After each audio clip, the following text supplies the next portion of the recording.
Hop.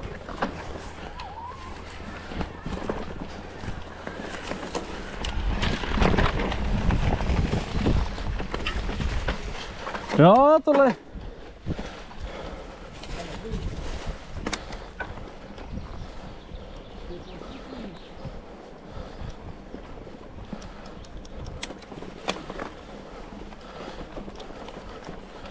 Jo, Martine? To není dobrý. Mně se to vyplo.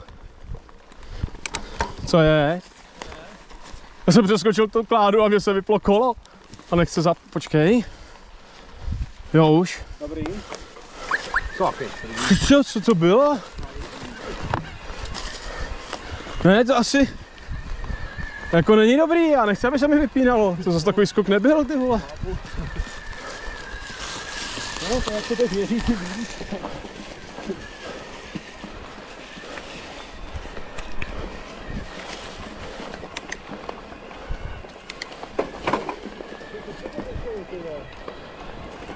Garminy, tepovky.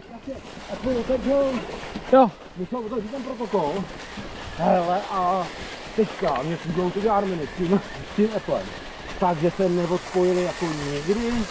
I když mám zavřený ten konek, tak je to prostě nějak úplně napřímo. Jo, že se ty hodinky nepropojou přes tu aplikaci, ale přímo... Napřímo, no, úplně napřímo, jakože... Do telefonu, no jasně, no. Takže mě to nikdy nevypadlo, to je úplně skvělý, to je kdy od začátku hra. Tam teď je.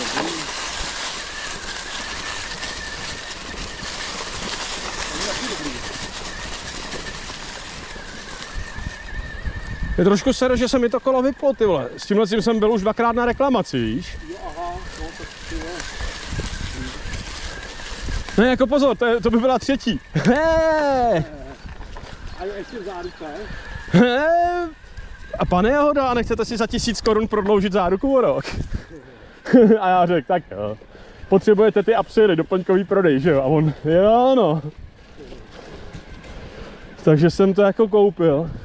A přesně jsem si říkal, ty vole, jestli se to má vysrát, tak se to jako... Takže vlastně jako ještě dobrý. Takže... A mám to i natočený, hej. No to jako když jsem tam s tím jezdil, ono to dělalo tak... Sporadicky se vypínalo. Někdy na polních cestách a někdy, že si šlapal prostě po rovince. Ale to je nějaký kontakt od baterky, podle mě. No jo, ale bylo to tam dvakrát a nevyřešili to, že jo. A to prostě seš smutný, když někam jedeš a opravdu na přesně dokonalý asfaltce najednou to kolo vypne. No to je vidí. Já tohle je bodí, jo. Tohle je super, tohle je... Taky zábavnější je to kopce. Jo, ale mě to ukazuje, že máme furt... Jo, v oběd, zprava, tamhle. Tamhle doprava, jo.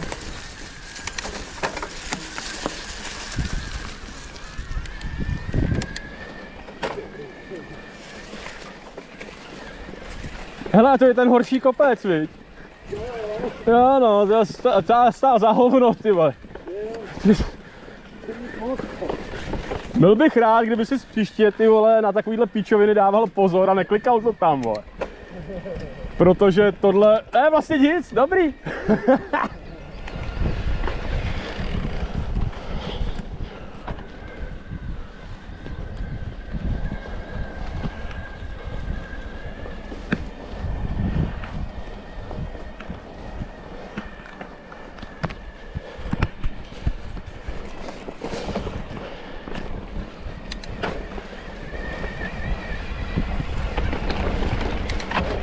A takovýhlema cestama jsem jel na to Slovensko.